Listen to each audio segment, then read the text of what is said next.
여기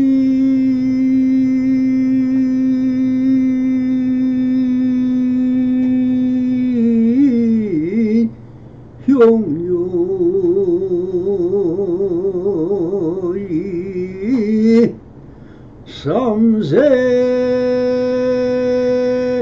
일체불 응관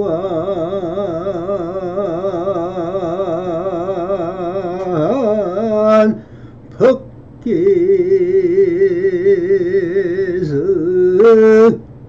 일체가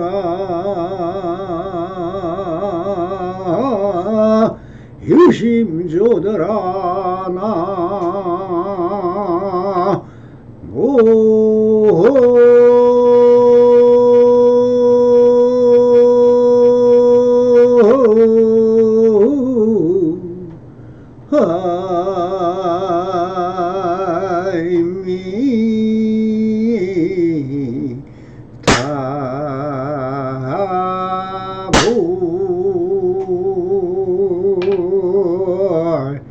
반갑습니다. 시방법계 편만하신 우리 불부 살림들과 오늘도 이렇게 불불상응하옵니다. 평상심이 도입니다. 언제나 안심인명하셔서 본불본락하옵소서. 바람이. 자, 오늘도 조사선 우문읍 상근 상당대기 20일 주장자로 몽땅 쫓아냈다는 주제로 상당하여 말씀하셨다. 나는 그대들과 편안하게 지내면서 누군가를 만나면 누구라고 알아본다. 높아심으로 이토록 자세히 설명해 주어도 모르니 매일같이 배부르게 밥 먹고 오르락 내리락 하면서 무엇을 찾느냐. 이 망상꾸러기들아, 여기에 기대어 무엇을 하느냐. 그리고는 주장자로 몽땅 쫓아냈다 하시면서 사부대중들을 다 내쫓아냈다는 것은 무엇을 말하고 있는 것입니까? 여기서 나는 그대들과 편안하게 지내면서 누군가를 만나면 누구라고 알아본다라는 말은 무슨 뜻일까요? 한 사찰에서 밤낮으로 함께 공동생활을 하고 있으니 굳이 말을 안 해도 서로 보기만 하면 다 알아차린다는 뜻이니 바로 평상심시 도라는 뜻입니다. 도란 것이 별도로 존재하는 것이 아니라 지금 여기서 밥 먹고 똥 누고 피곤하면 자고 낮이면 일하고 배고프면 밥 먹는, 즐거우면 웃고 싫은 소리를 들으면 화내고 고함치고 사랑스러우면 사랑을 하고 싫으면 떠나버리고 하는 평상 그대로의 마음이 평상심이라고 하고 있습니다.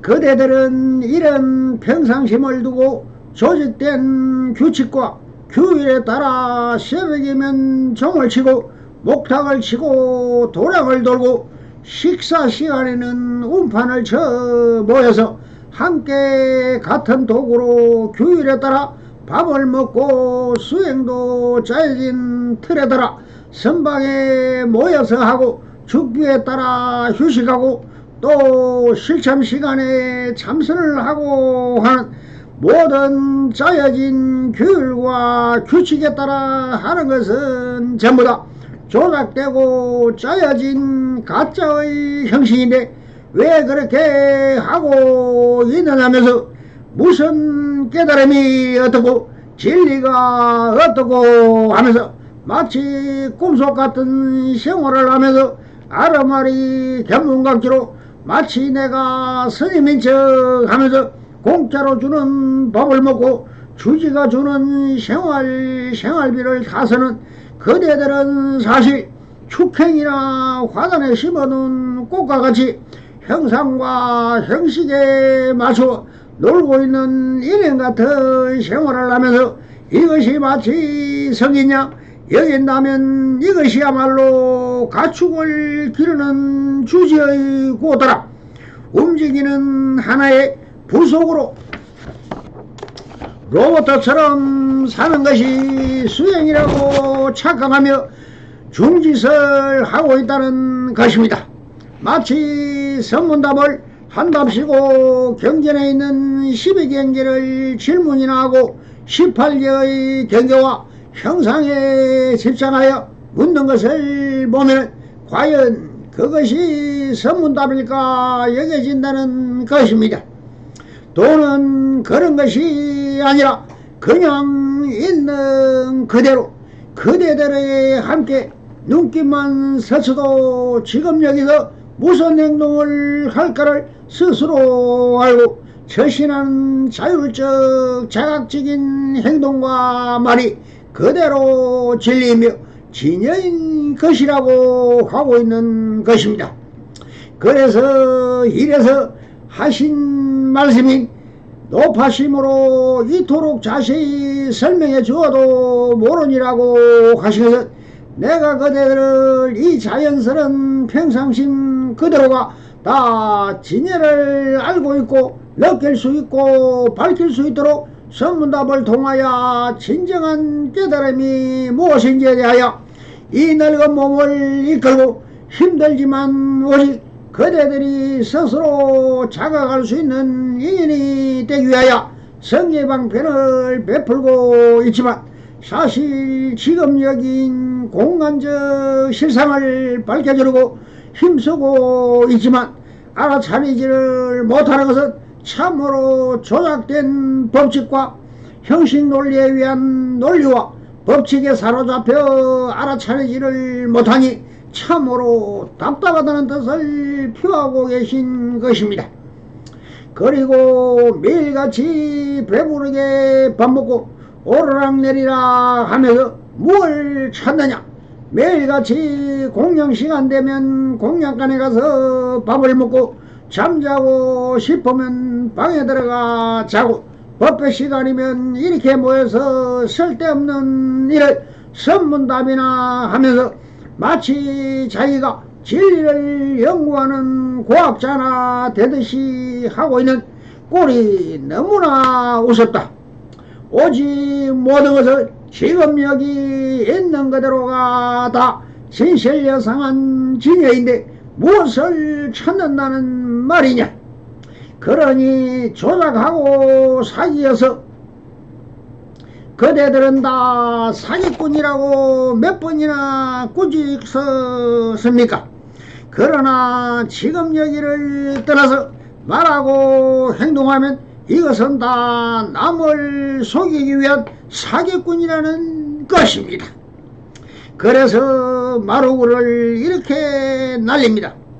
그리고는 주장자로 몽땅 쫓아냈다.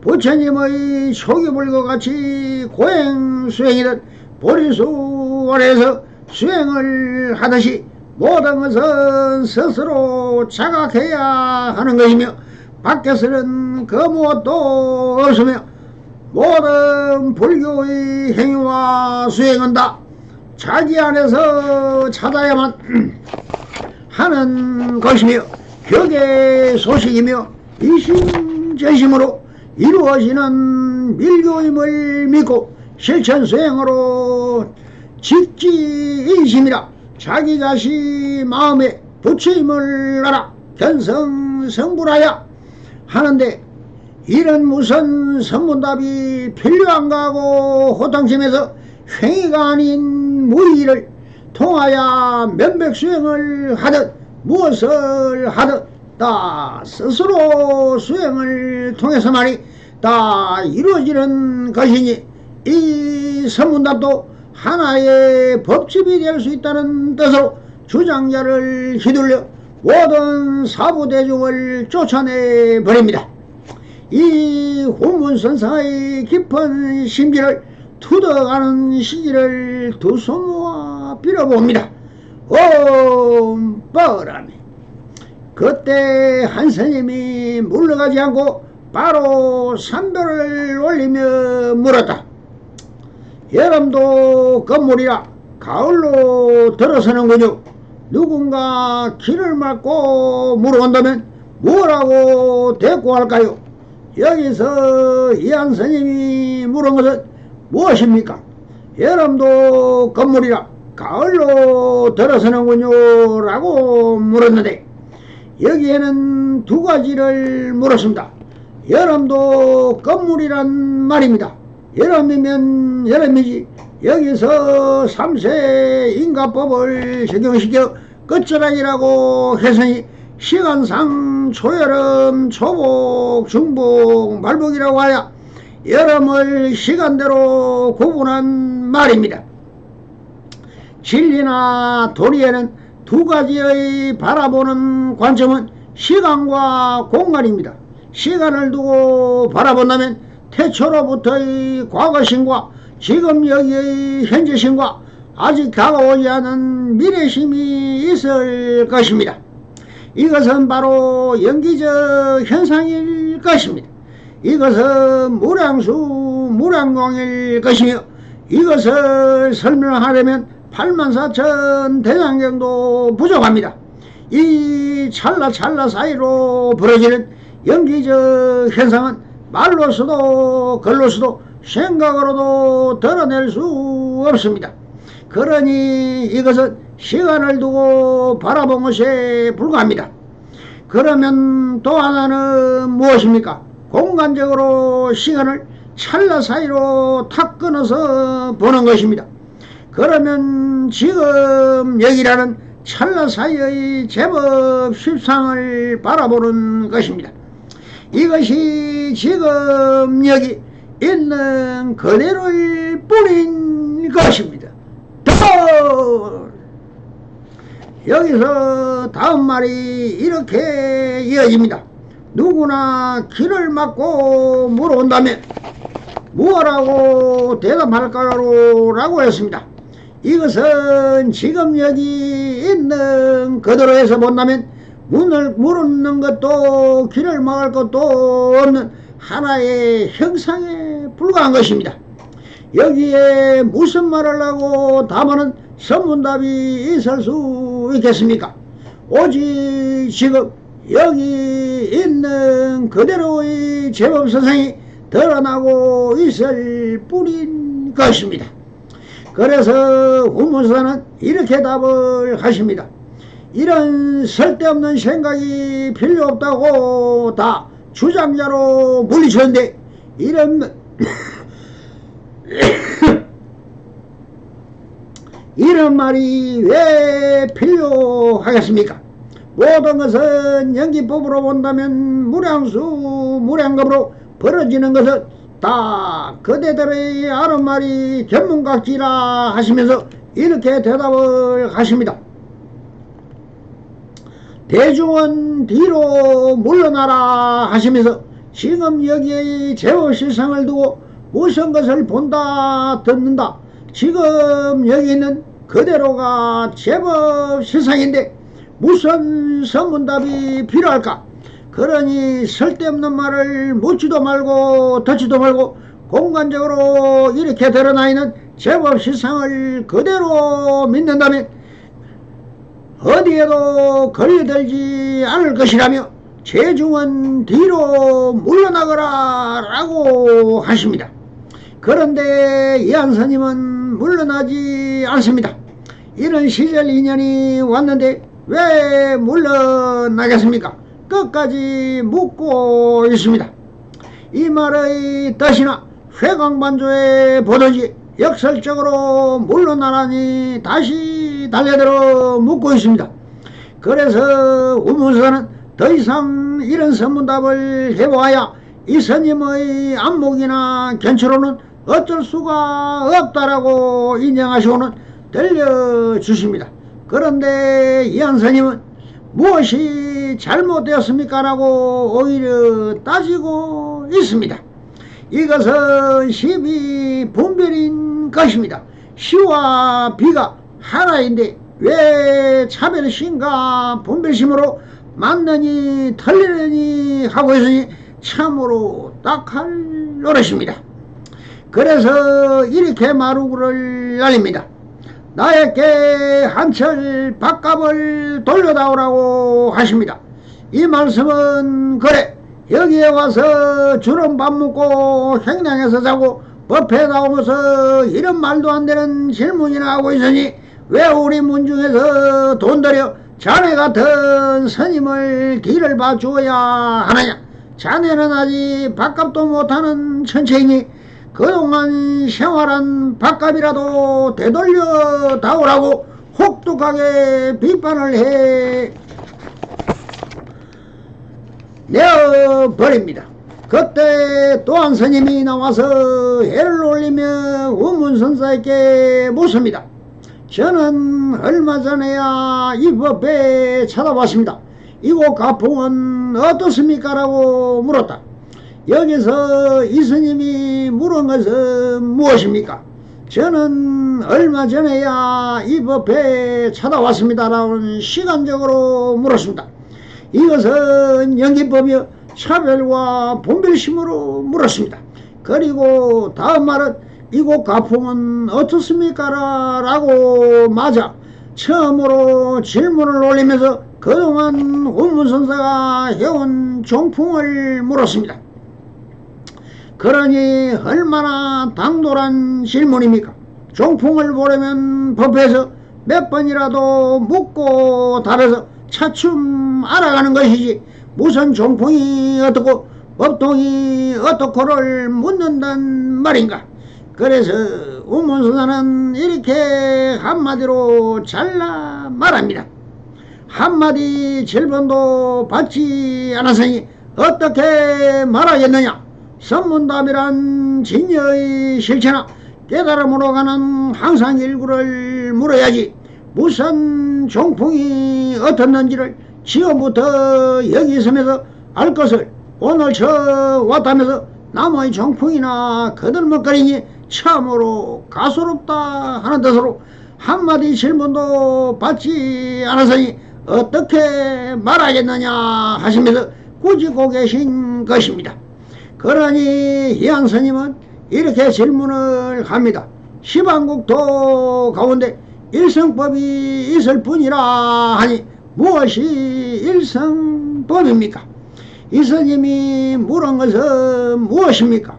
오직 일성법을 물었습니다. 그럼 일성법은 무엇입니까? 한마디로 말하긴 참으로 난해합니다. 논술적으로 일성법을 먼저 좀 알아보도록 하겠습니다. 이 법문은 성철 스님의 법문입니다. 일성법과 방편, 시방국토 가운데 오직 일성법만 있고 이성도 없고 삼성도 없는데 부처님의 방편설은 빼놓는다. 시방국토중 유유일성법이요 무의영무삼이요 제불방편설이라고 화엄경을 인용해 본다면 쉽게 말하자면 온 시방 세계는 이대로가 항상 있는 세계인 상주 법계이고 걸림이 없는 세계인 무해 법계이고 하나의 참 진리의 세계인 일진 법계인데 이것을 무장무예계라고 하는 것입니다. 또 이것을 일성법이라고 합니다. 우리 불교가 있음으로써 무예법계, 무장의 법계가 있는 것이 아니고 본시 이 시방sek이라 하는 것은 일진법계, 무예법계, 무장의 법계인데 부처님이 그것을 바로 아시고 이것을 중생에게 소개하신 것입니다. 그래서 시망sek이라 하는 것은 전체가 일성뿐입니다. 무예법계, 일성법계이지 그 외에는 하나도 없습니다. 딴 것은 없습니다. 그런데 부처님은 이런저런 말씀을 하시고 온갖 말씀을 다 하셨습니다. 일성유의 법문을 많이 하셨습니다. 그러면 그것은 어떻게 처리할 것인가? 이것은 딴 것이 아니라 못 알아들으니까 방편으로 이런 말씀 저런 말씀을 하신 것이지 그것이 실성은 아닌 것입니다.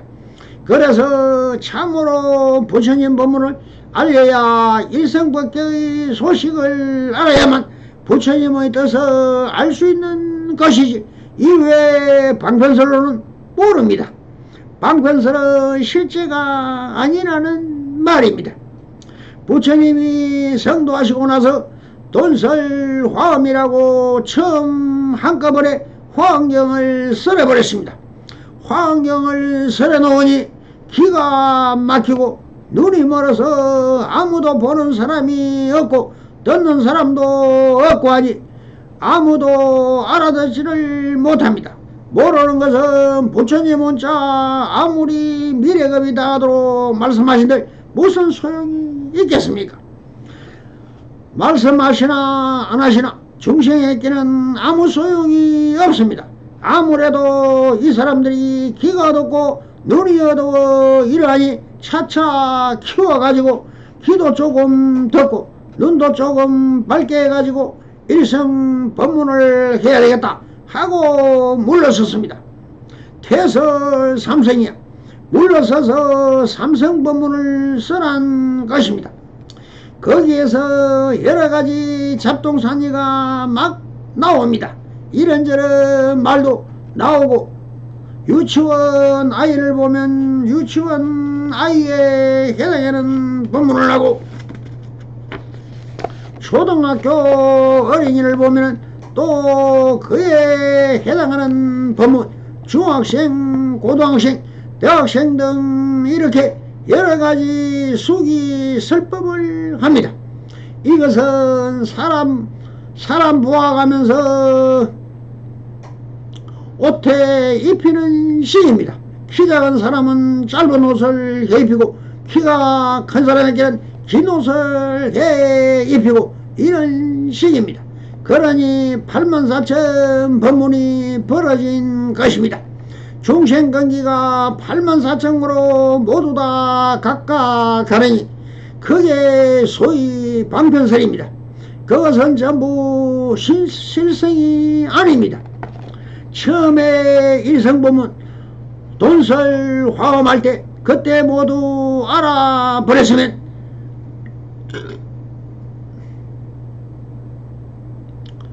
눈깔 살땅 따위는 필요 없는 것이 아닙니까? 유치원 이야기, 초등학교, 중학교, 대학 이야기 모두 할 필요가 없는 것입니다. 그런데 못 알아들으니 할 수 없이 유치원부터 대학교에까지 법문을 모두 나오는 것입니다. 그렇게 하다가 어느 정도 커졌습니다. 부처님 법문을 알아들 만큼根기가 숙성한 것입니다. 그래서 최후에 법화경과 열반경을 써난 것입니다. 이것은 방편으로 말한 연유를 말한 것입니다. 그래서 처음에 화엄경을 써난 것이 일성법문이고 최후에 또 법화경을 써난 것이 일성법문인데 화엄 법화 중간에 40년 동안 써난 것은 전부 다 방편설인 것입니다. 거기에 가면 온갖 법문이 다 있습니다. 온갖 것이 다 있는데 그것도 실제로 꼭 필요한 것입니다. 사람 키우기 위해서는 필요하지 않을 수가 없는 것입니다. 그러면 일성이라는 것은 과연 어떤 것이냐? 이것도 생각해 봐야 합니다. 그것은 실법이니까요. 일성이란 화엄법계가 일성을 대표한다고 말합니다. 그런데 화엄법화는 이런 진리에서 있는가? 화엄법화의 내용은 어떤 것인가? 일성 원교의 교리를 근본적으로 조직하여 집대성한 사람이 천태지자선사입니다. 법화경에 대해 천태지자선사가 정의를 말씀이 있습니다. 원교라 하면 중도를 나타낸 것이니 양면을 막아버리고 원교자 자연 중도 차의 이별 일성연고란 것은 실지 그 내용이 중도인데 중도란 것은 양면을 여인 것이라는 말입니다. 양변이란 유와 무, 시와 비, 성과 악 이것이 전부 양변입니다. 상대 세계에서는 모든 것이 전부 양변으로 되어 있는데 이 차별적 양변이라는 것이 실법이 아닙니다. 그리고 또 이렇게 말씀하셨습니다. 마음이 밝고 깨끗하면 양변을 상으로 막고 정이 중도에 들면 이제 상으로 비춘다. 이것이 심정 명적 상차 이별이며 정이 중도 상조 일체 말하자면 돌을 자꾸 많이 닦아가지고 마음이 깨끗해졌다는 말입니다. 그러면 마음이 자연히 밝은 것이 아닙니까? 수도를 많이 해서 마음이 완전히 밝고 깨끗해져 버리면 번뇌망상이 하나도 없이 어른같이 그렇게 깨끗해져 버리면 그러면 양변을 여의는 것입니다. 그런 동시에 정의 중도에 들어갈 것 같으면 진죄와 속죄 그리고 양변과 같은 것인데 이죄를 상하로 비춘다는 말입니다. 앞에서 마음이 밝아 가지고 확실히 도를 깨친 것 같으면 상으로 이변을 막아버린다. 이변을 초월한다고 했고 그러면 그것이 중도에 들어간 것입니다. 중도에 들어가면 이죄를 상으로 비춘다는 말은 진속에 서로 통한다는 말입니다. 그러면 이제 진과 속이 서로 합하고 성과 악이 서로 합합니다. 서로 융합한다는 말입니다. 결국 차별적인 선악이나 유무의 양변을 완전히 초월하는 동시에 이것이 완전히 융합하는 것도 중도라 하며 이것이 원교이고 이것이 일성이다. 그 말입니다.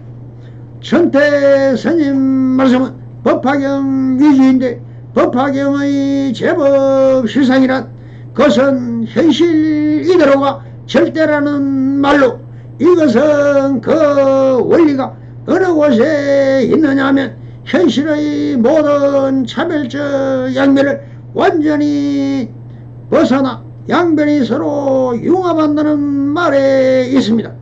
그러면 차와 조라 하는 말이 양변을 초월한다는 차와 양변을 서로 통한다는 조 하는 것이 어떻게 다른가?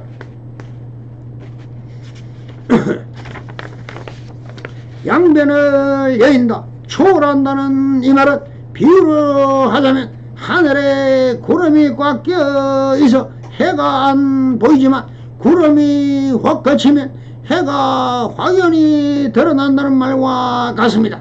양변을 초월한다는 말은 구름이 걷힌다는 말과 마찬가지입니다. 또 양면이 서로 통한다는 것은 해가 드러났다는 말입니다. 구름이 걷혔다 하면 어래 해가 드러났다는 말이 되는 것이고 해가 드러났다고 하면 구름이 걷혔다라고 말이 되는 것입니다. 그래서 차와 조가 둘이 아닙니다. 그래서 상차 상조 상으로 거치고 상으로 초월하고 상으로 비추고 상으로 통하고 상으로 통한다는 것은 초월한다는 말입니다. 그래서 일성원교 중도라 하는 것은 모든 차별을 초월하고 모든 차별들이 원흉무야야 서로 융통자제한다 이 말입니다. 이런 세계를 일성원교라는 것입니다. 그리고 일진법계라 하는 것은 모두 이것이 다 평등하여 전부 진여일 뿐입니다. 그렇게 되면 모든 것은 융통자재지는 것입니다. 이것을 무예법계라 합니다. 유무도 가림이 없고 시비도 가림이 없고 선악도 가림이 없고 이래서 모든 것이 무예자재 무예법계인 것입니다. 일진법계 즉 무예법계이고 무예법계 즉 일진법계인데 이것을 중도라 하고 이것을 원교라 하는 것입니다. 법에서는 이렇게 설명했는데 원교 대중이라고 하는 화엄에서는 일성을 어떻게 설명했느냐 그것은 한번 생각해 보아야 하겠습니다 라고 하셨습니다. 성철 스님의 법문은 다음 시간을 빌어 마감을 하고자 합니다. 성불이년 맺으소서. 바람 감사합니다.